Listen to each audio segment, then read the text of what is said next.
ಹಾಗೆ ಸಾಮಾನ್ಯವಾಗಿ ಹೆಣ್ಮಕ್ಳು ಒಂದು ಕಡೆ ಸೇರಿದ್ರೆ ಅನ್ಯೋನ್ಯತೆ ಇರಲ್ಲ, ಹೊಟ್ಟೆ ಕಿಚ್ಚು ಜಾಸ್ತಿ, ಗಲಾಟೆಗಳು ಜಾಸ್ತಿ ಅಂತ ಯಾವಾಗಲೂ ಜನರಲೈಸ್ ಮಾಡಿ ಹೇಳ್ತಾರೆ. ಬಟ್ ನಮ್ಮಲ್ಲೆಲ್ಲ ಒಂದು ಒಳ್ಳೆ ಫ್ರೆಂಡ್ಶಿಪ್ ಇದೆ, ಅದನ್ನು ನಾವು ಯಾರಿಗೂ ಸಾಬೀತು ಮಾಡಬೇಕಾಗಿಲ್ಲ. ಒಡನೆ ಚಪ್ಪಾಳೆ ಈ ಮಾತುಗೊಂದು. ಇಲ್ಲ, ನೀವೆಲ್ಲ ವೀಕ್ಷಿಸಿರ್ತೀರಾ ಆಲ್ರೆಡಿ, ನೋಡಿರ್ತೀರಾ. ನಾವೆಲ್ಲರೂ ಒಟ್ಟಿಗೆ ಭೇಟಿ ಮಾಡೋದು, ಸಮಯ ಒಟ್ಟಿಗೆ ಕಳೆಯೋದು ಎಲ್ಲವನ್ನು.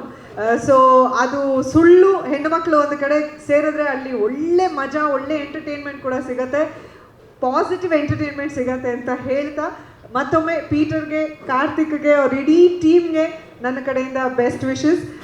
Niranjan, thank you. ನೀವು ಬಹಳ ಅದ್ಭುತವಾಗಿ ನಿರೂಪಣೆ ಮಾಡ್ತಾ ಇದ್ದೀರಾ. ನಿಮ್ಮ ಗೆಟಪ್ ಬಗ್ಗೆ ಗಿರಿಯಕ್ಕ ಏನೋ ಹೇಳಿದ್ರು, ಅದೇನು ಅಂತ ಅವ್ರ ಬಾಯಿಂದಾನೆ ಅದು ಕೇಳ್ತೀನಿ. ಬಟ್ ಅದಕ್ಕಿಂತ ಮುಂಚೆ ದಯವಿಟ್ಟು ಹೇಳಿ, ಈಗ ಒಂದು ಕಂಪಲ್ಸರಿ ಇದೆ, ಎಲ್ಲ ಬ್ರ್ಯಾಂಡ್ ಅಂಬಾಸಿಡರ್ಸು ಮ್ಯಾಚ್ ದಿನ ಕ್ರಿಕೆಟ್ ಆಡಲೇಬೇಕು ಅನ್ನೋ ಒಂದು ಕಂಡೀಷನ್ ಇದೆ. ಹಾಗಾಗಿ ನೀವು ಕ್ರಿಕೆಟಲ್ಲಿ ಯಾವ ಒಂದು ವಿಭಾಗವನ್ನು ಚೂಸ್ ಮಾಡ್ತೀರಾ? Bowling, batting, fielding, umpiring? Cricket ವಿಷಯದಲ್ಲಿ ಎಕ್ಸ್ಪರ್ಟು ಮನೇಲಿ ಕೂತಿದ್ದಾರೆ ನಮ್ಮಮ್ಮ. ಓಕೆ, ಸೂಪರ್ ಎಕ್ಸ್ಪರ್ಟ್ ಅವರು.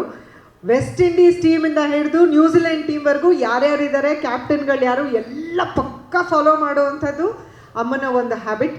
ಸೊ ನಾನು ಅಮ್ಮನ ಜೊತೆ ಕೂತ್ಕೊಂಡು ವೀಕ್ಷಿಸುವಂಥ ಕೆಲಸ ಸೂಪರ್ ಆಗಿ ಇಲ್ಲ ಇಲ್ಲ ಇಲ್ಲ ಇಲ್ಲ